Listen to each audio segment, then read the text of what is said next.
ये इस मामले को आप नहीं सुनेंगे तो किस मामले को सुनेंगे? अगर ये मामला सुप्रीम कोर्ट नहीं आएगा तो भला कौन मामला आएगा? दोस्तों बहुत बहुत स्वागत करता हूं आप सभी का। सुप्रीम कोर्ट को संविधान लोकतंत्र का रक्षक कहा जाता है। देश में जब भी अलोकतांत्रिक गैर संवैधानिक तरीके से कोई काम होता है तो सुप्रीम कोर्ट के पास इतना पावर है कि वो उस मामले पर स्वतः संज्ञान लेकर फैसला सुना सकता है। अगर वो किसी वजह से इस पर संज्ञान नहीं ले पाता है तो सुप्रीम कोर्ट में ऐसे मामलों में जनहित याचिकाएं या पिटीशन फाइल की जाती हैं और ऐसे संगीन मामलों पर याचिका लगाने के बाद भी अगर सुप्रीम कोर्ट उस पर फैसला ना सुनाए तो ये मामला बहुत ज़्यादा गंभीर हो जाता है। दोस्तों सुप्रीम कोर्ट में एक ऐसा ही गंभीर संवेदनशील मामला पहुंचा सीजेआई सूर्यकांत के पास। दोस्तों ये तस्वीर आपको याद है? ये है असम के मुख्यमंत्री हेमंत बिस्वा शर्मा। हेमंत बिस्वा शर्मा ने मुसलमानों पर गोली चलाने का वीडियो शूट कराकर उसे सोशल मीडिया पर अपलोड किया था और जिसने भी ये वीडियो देखा वो हैरान रह गया।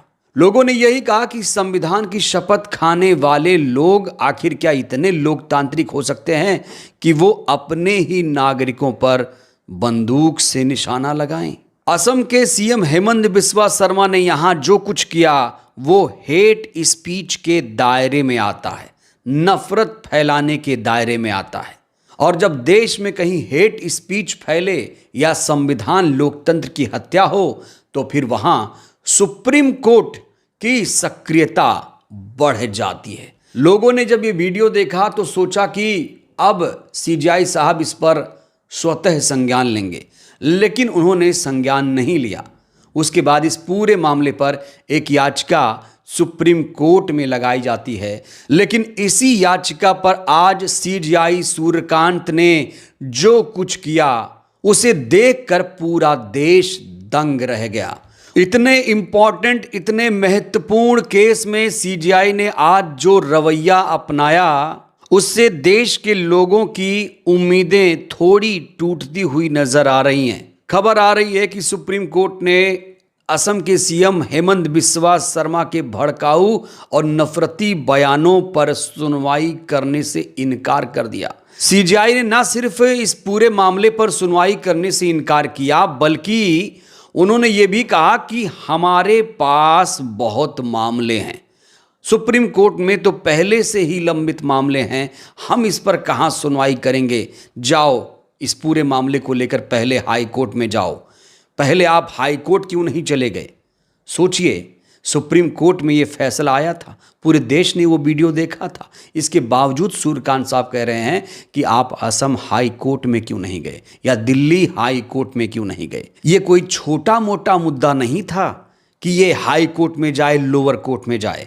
यहां संविधान को, लोकतंत्र को तार तार किया गया था। यहां पर सीजेआई सूर्यकांत को एक नजीर पेश करने की जरूरत थी, क्योंकि जब भी सुप्रीम कोर्ट कोई फैसला सुनाता है तो उसे एक अभिलेख के तौर पर रखा जाता है कि देश में अगर ऐसा हुआ था तो सुप्रीम कोर्ट ने ऐसा एक्शन लिया था, तब उसे एक नजीर के तौर पर देखा जाता है। आज सीजेआई सूर्यकांत ने असम के केस में जो रवैया अपनाया, कहा जा रहा है कि इससे अब नफरती नेताओं का मनोबल बढ़ जाएगा।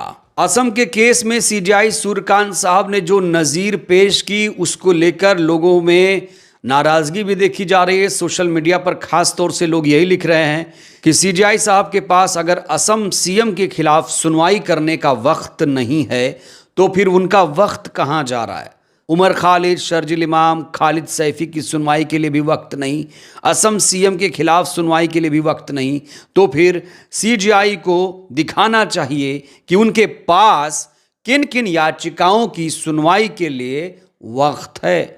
ये महत्वपूर्ण सवाल सीजेआई से इस समय पूछे जा रहे हैं। सीजेआई साहब ने यूडीसी के मामले पर त्वरित फैसला लिया था, त्वरित सुनवाई की थी। 24 घंटे के अंदर यूडीसी मामले पर फैसला सुनाया था।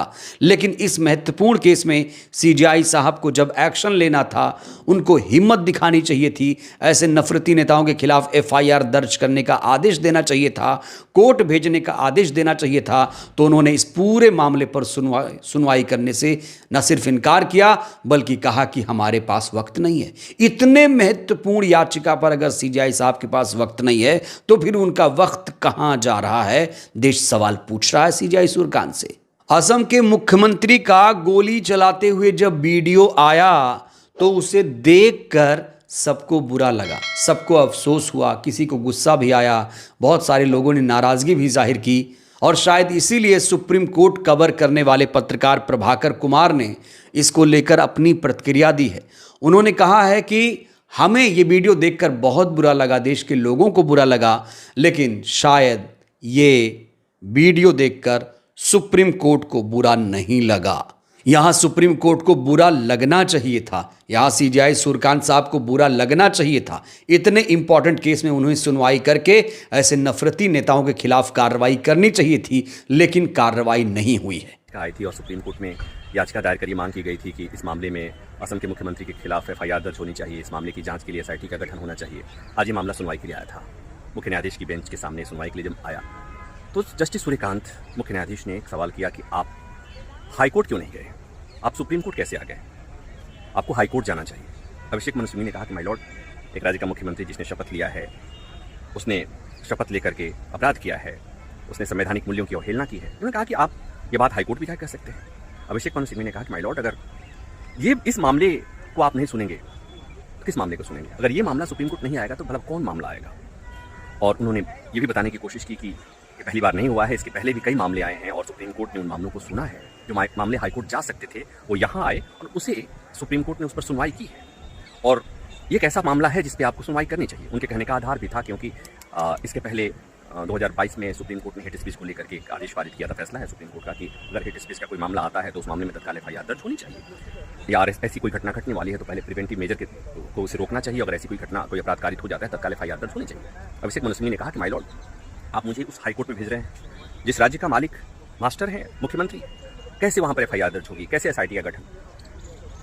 आप हो सके तो इतना कर सकते हैं कि आप इस मामले को दूसरे हाईकोर्ट भेज सकते हैं अगर आपके पास समय नहीं। ऐसा कहने की वजह थी चीफ जस्टिस ने आज वो बात कही जो सामान्यतः ऐसे मामलों में तो अदालतें नहीं कहती हैं, सुप्रीम कोर्ट नहीं कहता है, कि हमारे पास पहले से मामले, ढेर सारे मामले लंबित हैं, हम पहले अब उन मामलों को देखें कि इस नए मामले को लें। ऐसा मैंने पहले नहीं सुना था। वहीं इस पूरे मामले को लेकर चंद्रशेखर आज़ाद का भी एक वीडियो वायरल हो रहा है, जिसमें वो बहुत ज़्यादा गुस्से में नजर आ रहे हैं। वो कह रहे हैं कि ऐसे संगीन मामलों में सुप्रीम कोर्ट को त्वरित कार्रवाई करनी चाहिए, हेमंत बिस्वा जैसे लोगों के खिलाफ सख्त से सख्त एक्शन लेना चाहिए। देखिए चंद्रशेखर आज़ाद इस पूरे मामले को लेकर कितना ज़्यादा गुस्से में नजर आ रहे हैं। असम का ये कहता है कि 5 की जगह 4 रुपए दो, इतना सताओ कि ये प्रदेश छोड़ के भाग जाए। जो वीडियो जारी करता है जिसमें सीने पे गोली मारने का जो है निर्देश दिया गया है, मैं पूछना चाहता हूं सुप्रीम कोर्ट सुप्रीम कोर्ट क्यों नहीं लेता है? इस वायलेशन में सुप्रीम कोर्ट चुप क्यों है?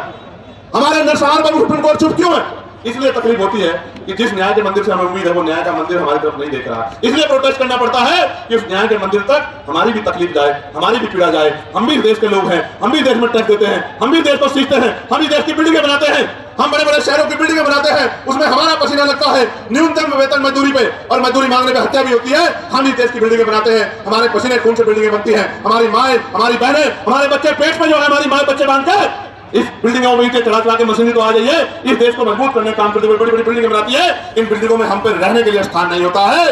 ये सब हमारे सामने। दोस्तों याद करिए, जब सूर्यकांत शर्मा जी सीजेआई बने थे तो उन्होंने शपथ ली थी कि अब सुप्रीम कोर्ट में जो पेंडिंग केसेस हैं उसका निपटारा किया जाएगा और तारीख पर तारीख वाली प्रथा खत्म होगी। लेकिन इतने बड़े केस पर उनका सुनवाई से इनकार करना ये समझ से परे है। बहरहाल दोस्तों, सुप्रीम कोर्ट के इस फैसले को लेकर आप लोग क्या सोचते हैं?